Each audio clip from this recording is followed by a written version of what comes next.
Hello, everyone, and inside the latest Locked On Canadiens, Ivan Demidov is a Montreal Canadien.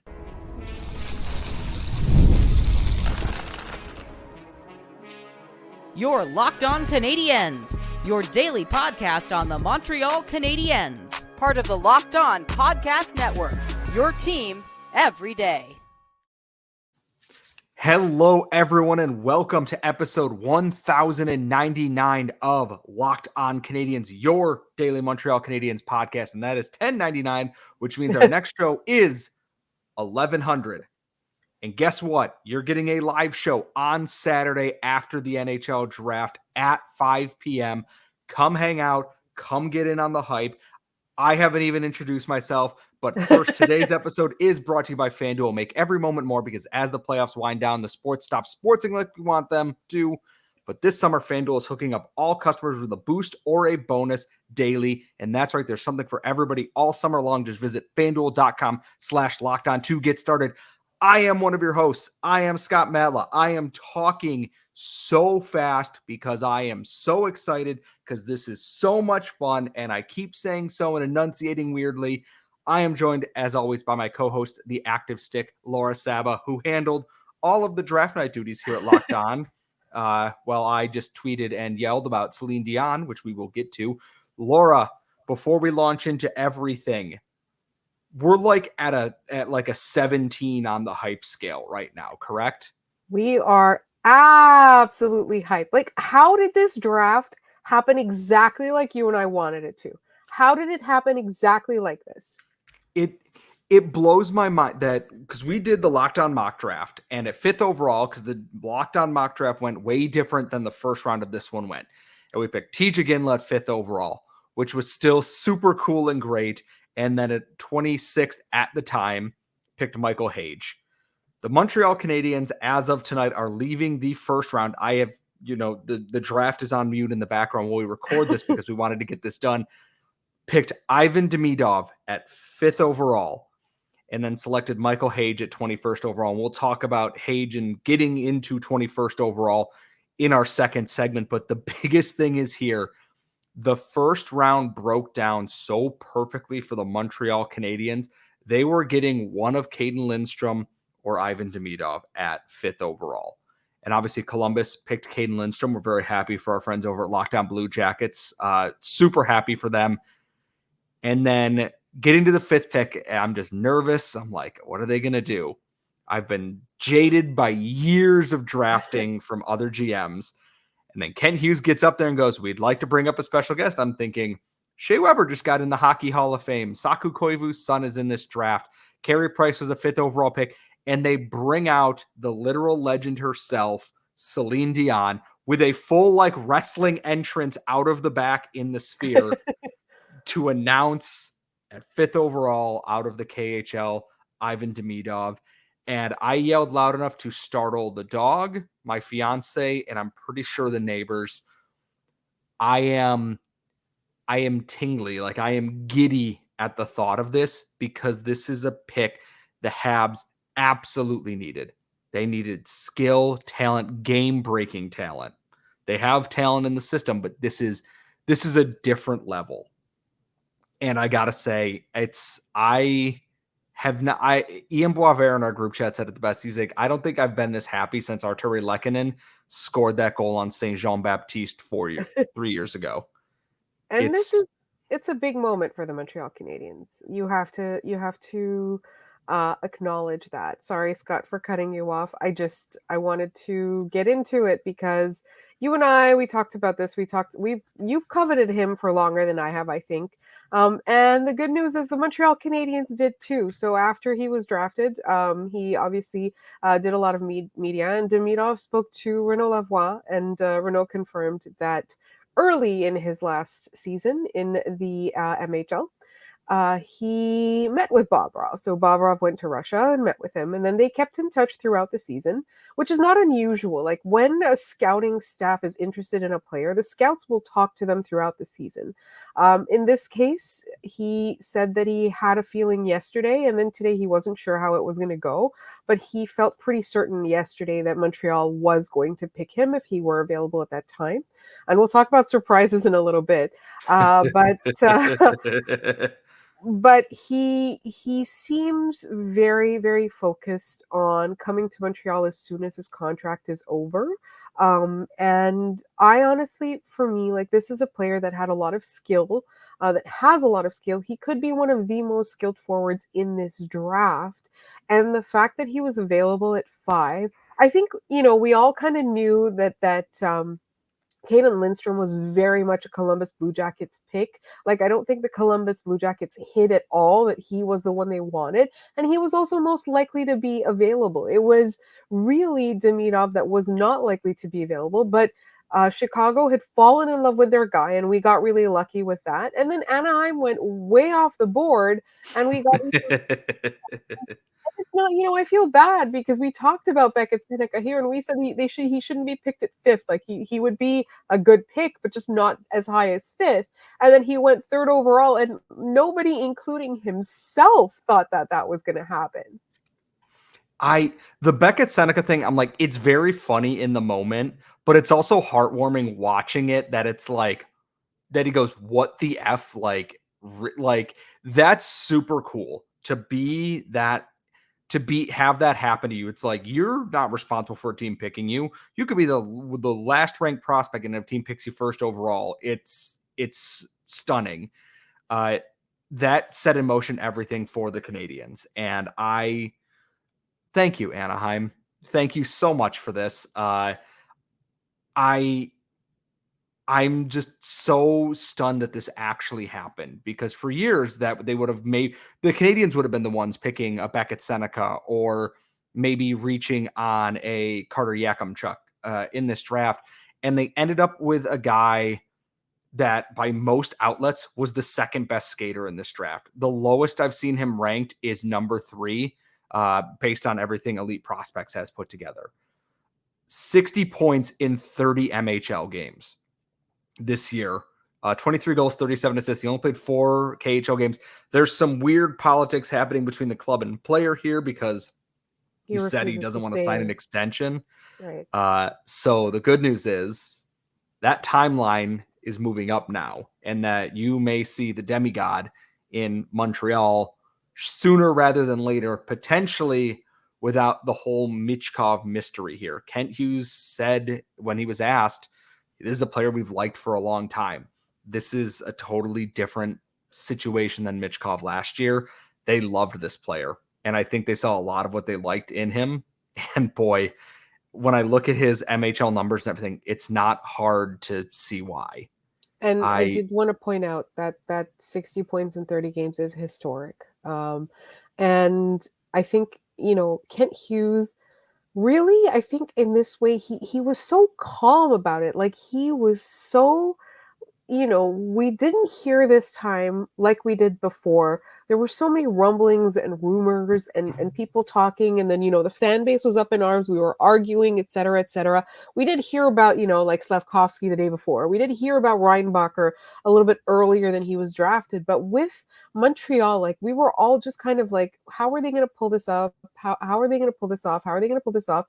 But it really, I think it's just sometimes like a team really falls in love with a guy and that's their guy. And I think they were able to take advantage of that because the guy that they fell in love with was available. And I think it's quite interesting that he was kind of unflappable, right? Like he didn't like you kept hearing like, oh, he's listening to calls on it. Oh, he's trying to, do this or make this happen or whatever. But at the end of the day, like he knew what he was going for. He had his eye on the prize. He stuck with it.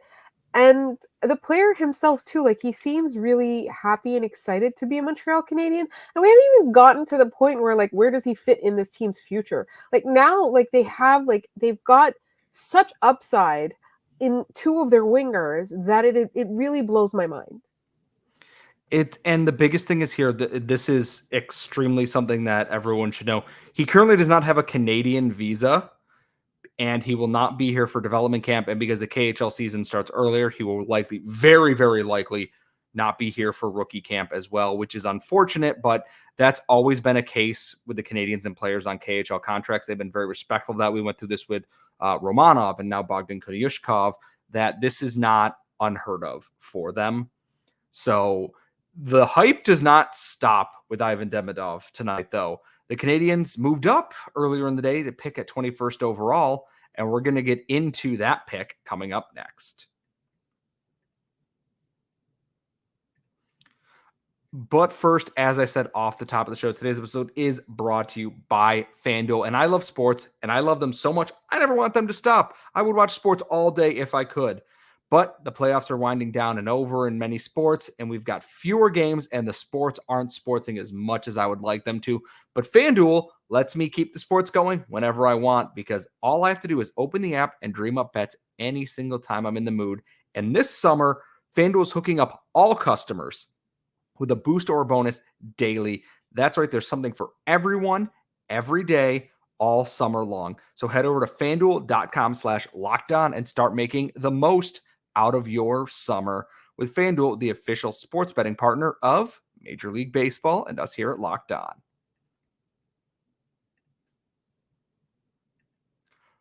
We are back.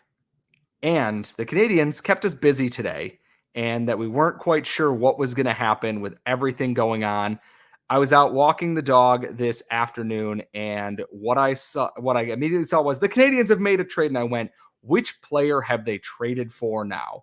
They traded 26th overall to the LA Kings for 21st overall in this draft, along with their second round pick from, I believe it was Colorado, 57th overall, to move up 5 spots in this draft. And I said that this reeks of they're going to package this with another player or something, or for another player like they've done in the past.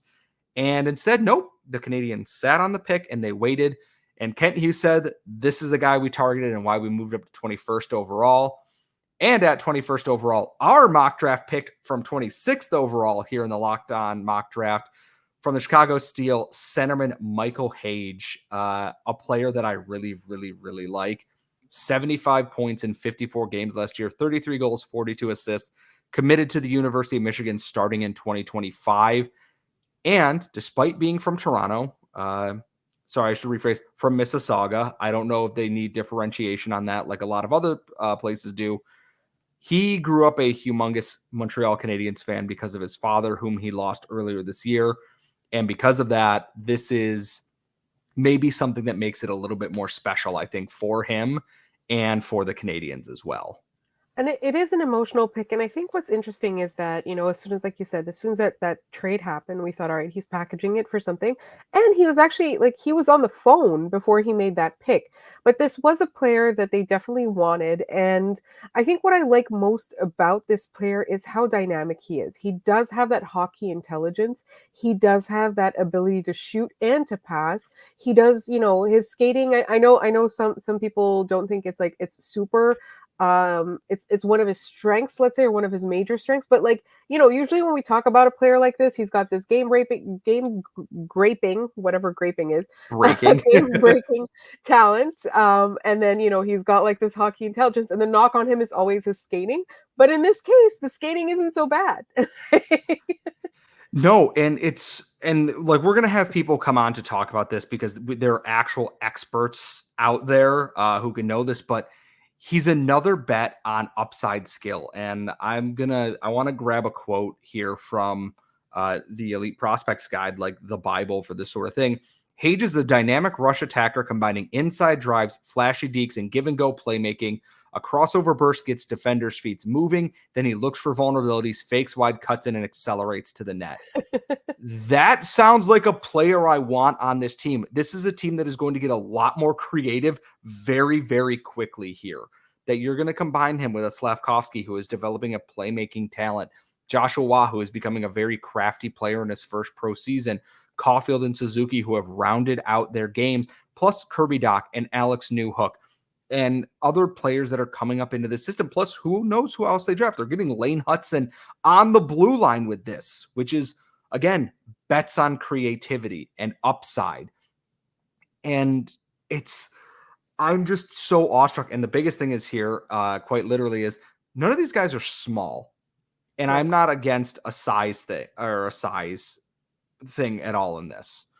But I look at this and I go, this is a part where other people in this draft can't complain.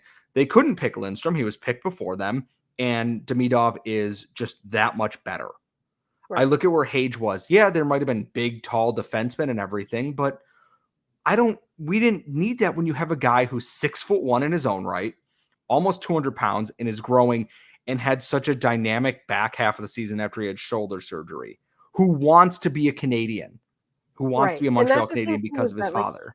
Yeah, and there was a lot of catch-up that he had to play, but for him to still be in the first-round conversation after losing so much time after surgery, like, I think that also signifies so much as to his ability to not only be resilient, but his ability to catch up, right? Like, this is a player that I think he's somebody that the Canadiens can be confident that they made the right decision at this time. I'm just giddy because like I said, I'm not used to these kind of things here.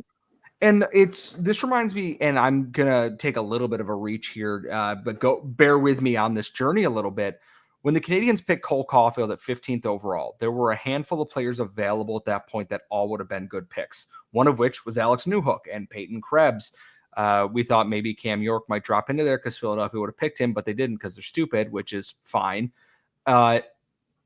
Where Hage was, there were guys like Liam Greentree, Andrew Basha, Ryder Ritchie, Sacha Boisvert obviously went a little bit before that, EJ Emery. There were a lot of talented pieces, and they still managed to come out of this looking very good. All of this, I feel like this is just an incredible potential steal for the Canadiens here. There are some things in his game that are going to need work. He's 21st overall. He's not first overall. He's not a finished product yet. He's going to have another year in the USHL and then go on to college, following a similar path from a similar team that you had Sean Farrell playing for not that long ago, who went from the Chicago Steel into college and then into the professional ranks after a couple of years. And I think he could follow that same route. I think he's a really talented piece, and I am just smiling ear to ear about this. There were so many. Yes. To make you smile. So our good friend JD of Locked On Sharks is actually boots on the ground at the draft right now. And he has promised us lots of quotes and clips, et cetera, et cetera. And he is at the press scrum for Michael Hage. And Michael Hage brought up it was 3-1.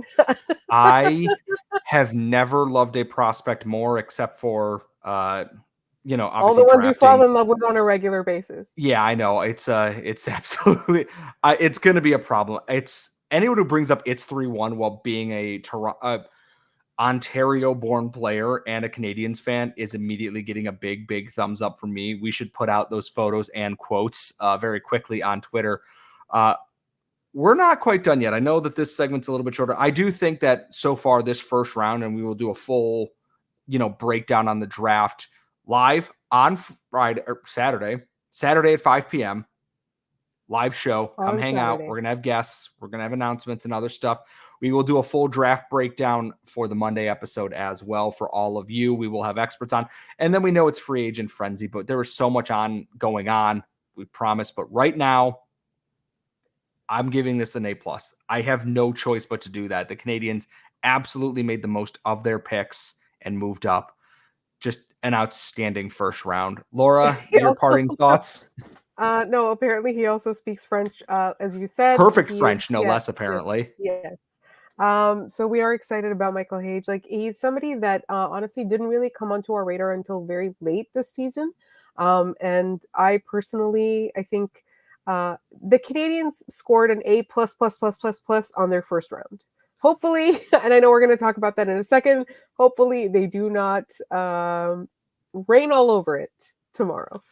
Yes, we will talk about the biggest need still facing this team heading into round 2 and what players are left, and that's coming up in our final segment.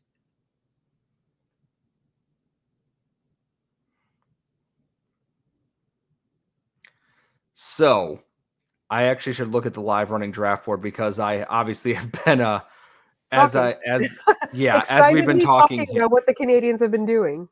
Yeah, I do not know I know that apparently Dean Letourneau has been picked, the large gargantuan child, by the Boston Bruins, which is just so on the nose for them. Okay, let's keep scrolling down here to the last pick I remember seeing, which I think was the Canadians before I started doing other things. 22nd overall, Igor Surin. Stian Solberg goes to the Ducks. Cole Beaudin, 24th to Utah. Dean Letourneau to the Bruins. And that is where we are held up at right now. So the first round is not totally over yet, but I'm looking at what the Canadians did with their first two picks, and they went high skill forwards. And Which is what everything we about wanted. it's exactly what we wanted. I'm not upset that they went to high skill forwards. Had they taken a D at 21st overall, I wouldn't have been upset about it either because they got Demidov at 5th overall. But I look at what they need now. They don't pick until the third round now because they traded their second round pick to move up to 21st overall. This is a team that most definitely right now might look at defense and probably should look at defense heading into the next round here. And I'm curious which pieces are going to be left. Liam Greentree, with the pick that they got from Montreal, went to Los Angeles, which is a great value pick for them, someone that might have dropped. Canadians are going to be waiting a little bit into the third round. And my thought is they're going to try to keep the good vibes rolling here. And I think they're going to take Atos Koivu with their first pick in the third round just to really get that out of the way and really just placate the entire fan base this week. Do you think he'll be available then? I absolutely think that he will be. His ranking is all over the place in that some people see him as like a third, fourth round pick, which is probably pretty on point. 95th, 83rd, 77, 73, 104, 64, 95, 91, 27th amongst European skaters, 84, 90, 118. He would probably be available in that third round. I would be stunned if he is not, based on the Canadians pick at 70th overall. So it might be a bit of a reach there, but I also understand why they might do this just because, I mean, come on. It's They have to. Saku No, Koivu. they have to. They have to. They literally have to. Like, I'm pretty sure Calgary's really upset that they couldn't trade up and get TJ Gimba. Yeah, which I'm going to just take a look at defensemen here that were ranked on Elite Prospects and see who's already. There were a lot of very good defensemen picked in this draft, or that were picked in the first round here, but I think the Canadians have to go defense here. You have guys like Badinka, Brunicky that haven't been picked, Danford, Charlie Elick, EJ Emery, Alphonse Frey, Cole Hudson's available heading into the second round. Aron Kiviharju, Henry Muse, Jesse Pulkkinen, Leo Salin Wallenius. There are good pieces still available that you're going to potentially have to trade up into the second round for, which, okay, not they've got the a lot worst of thing. picks and they've got a lot of prospects. Like, they can do this. Also, for the listeners, I just got a clip from JD of Michael Hage, so we will be adding it to our episode on Monday. So make sure you tune in for that. I can't wait to see what he has sent to us here for that. Oh, he sent us that in the email. Perfect. Yes. I'm sorry that this isn't as like coherent and like streamlined because we're going like a lot. We're literally doing like it rapid live. reactioning this. Yes, because we wanted to get this out for all of you. As soon as this is edited, I am posting this immediately for all of you to enjoy, so you don't even have to wait. You can see our giddiness in this. The hype is off the charts, and I haven't even had that much caffeine. I've been drinking water like a responsible adult because, oh my God, has this draft made me so very happy and excited and worked up in a lot of ways. Getting back to what we were talking about, I think the Canadians are going to go pretty heavy on defense the back half of this draft here. I think they might take a swing at it. They might try to move up for a guy like Pulkkinen or Kiviharju, someone that has upside. Right. Yes. And they will. I know someone asked about this in the mailbag. They will pick a goalie.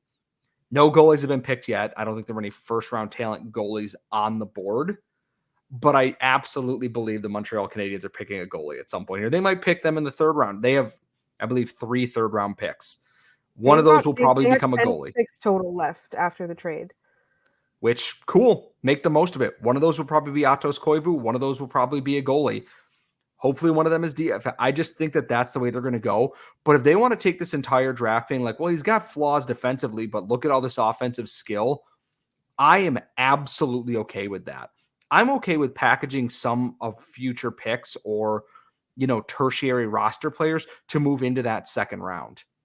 And something that should be noted in this too, with other first round picks, Calgary is looking to move other pieces out. Florida is potentially losing both Aaron Ekblad and Brandon Montour this offseason.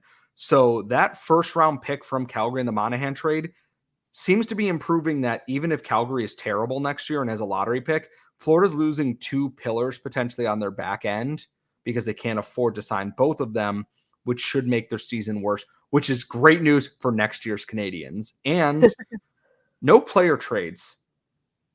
Natchez not traded. Zegras not traded. McGroarty hasn't been traded yet. There's an overnight thing where teams can take a look at where everything is settled.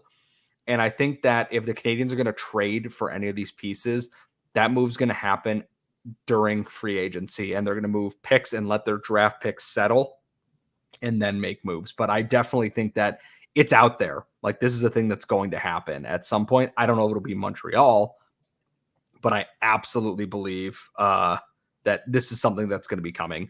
I have talked a lot that I am out of breath. Laura, do you have any parting thoughts for night one of the draft here? Honestly, I'm just so pleased, and we want you all to join us for our live show tomorrow at 5 p.m. or Saturday at 5 p.m. We'll recap everything that happened. Personally, for me, I think what I want to see a lot of, and I just had one thing that was not related to the draft real quick. What I want to see a lot of with the Montreal Canadiens is just not galaxy braining anything and just solidly picking whatever the best player available is. Obviously, Atos Koivu is kind of a fairy tale thing. The one thing I wanted to add was that I was watching Sidney Crosby's reaction to being one of the first 6 players named in that Four Nations, whatever it is that we're doing next year, or, and he was talking about, I think he got asked, there's no goaltenders listed in your top 6 or the first 6 that were named, or who does he think? And he just kept talking about how, not having Carey back there. And it just brought home to me how the Montreal Canadiens have been able to enjoy the prime of one of the best players in history at a position. And I think, with Montreal, the goaltending definitely has to be solidly thought out and well developed. I know they've got some in the pipeline, and I think whoever they pick, whatever it is, they need to do the right investments in them. I am so giddy about what is coming up. By the way, I'm going to leave you all with a quote here from an article that our good friend Tony Fry wrote for the Hockey News. This comes from Ivan Demidov, who was a big Kobe Bryant fan and is probably going to wear potentially either 8 or 24 in honor to him. He's already wearing 24 thanks to this draft. I try to take his Mamba mentality. He's ready to be a star in the bright lights here. If you're not giddy about that, I don't know what else to tell you. That's going to do it for our show today. You can follow us on Twitter at @LO_Canadiens, LockedOnCanadiens@gmail.com. If you have big reactions, go to our YouTube. We have videos up of immediate reactions to these picks that Laura did. We have stuff on Twitter that we are going through all night. We have a live show tomorrow on YouTube at 5 p.m. Come hang out, come chill, have a good time for day 2 of the draft. We will have new episodes on Monday as we get into free agency with so much going on. We have all the content in the world for you. You can follow Laura at The Active Stick, follow myself at Scott Matla. We are signing off for the night. Ivan Demidov is in Montreal Canadian.